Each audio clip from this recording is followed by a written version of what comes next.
اس کی تعظیم فرشتے بھی کرتے ہیں، اوڑھ لیتی ہے جو عورت حیا کا چادر۔ ہلو، میں ہوں آپ کا دوست محمد انور حسین۔ مرد کو اللہ نے اپنے ہاتھوں سے بنایا، جبکہ عورت کو مرد کی پسلی سے۔ شاید یہی وجہ ہے جو مرد خود کو اعلیٰ و ابتر سمجھتا ہے اور عورت کو کمتر اور کمزور، اور سوچتا ہے وہ تو مجھ سے بنائی گئی تو میں اس کا مالک ہوا اور وہ میری غلام۔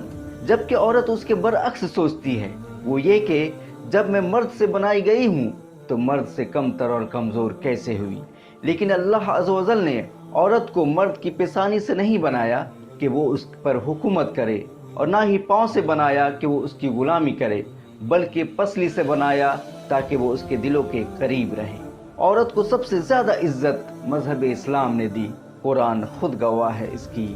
قرآن میں اللہ عز و جل نے عورت پر پوری ایک سورت نازل کر دی، سورہ نساء، جہاں سورہ نساء آیت نمبر 19 میں اللہ عز و جل نے ارشاد فرمایا وَعَاشِرُوهُنَّ بِالْمَعْرُوفِ، اور اس کے ساتھ اچھے طریقے سے گزر بسر کرو۔ وہیں نبی صلی اللہ علیہ وسلم نے ماں کو جنت، بیٹی کو رحمت، بہن کو عزت اور بیوی کو لباس جیسے لقب اور مقام و مرتبہ سے نوازا ہے۔ عورت محبت کا ایک سمندر ہوتی ہے، کسی کی ماں، خالہ، پھوپھی اور مامی تو کسی کی بہن، بیٹی اور بیوی ہوتی ہے۔ وہ ہر کسی سے بے پناہ محبت کرتی ہے۔ کمال یہ ہے کہ اتنا کرنے پر بھی محبت کم یا ختم نہیں ہوتی۔ عورت کو نفرت، ڈرا یا دھمکا کر توڑا نہیں جا سکتا۔ عورت صرف محبت میں ٹوٹ کر بکھر جاتی ہے۔ عورت کی محبت ایسی کہ کوئی جیت نہ سکے۔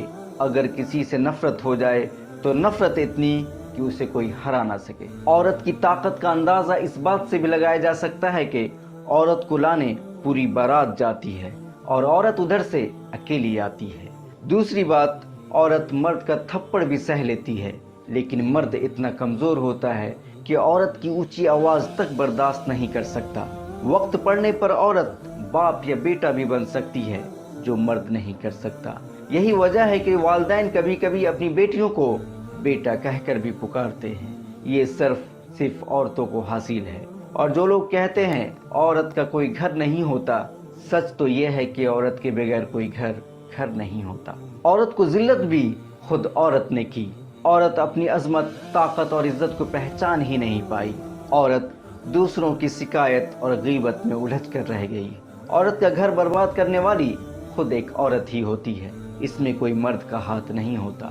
مرد جب بگڑتا ہے تو صرف ایک فرد بگڑتا ہے، لیکن جب ایک عورت بگڑتی ہے تو خاندان اور سماج بگڑ جاتا ہے، اس کی آنے والی نسلیں بگڑ جاتی ہیں۔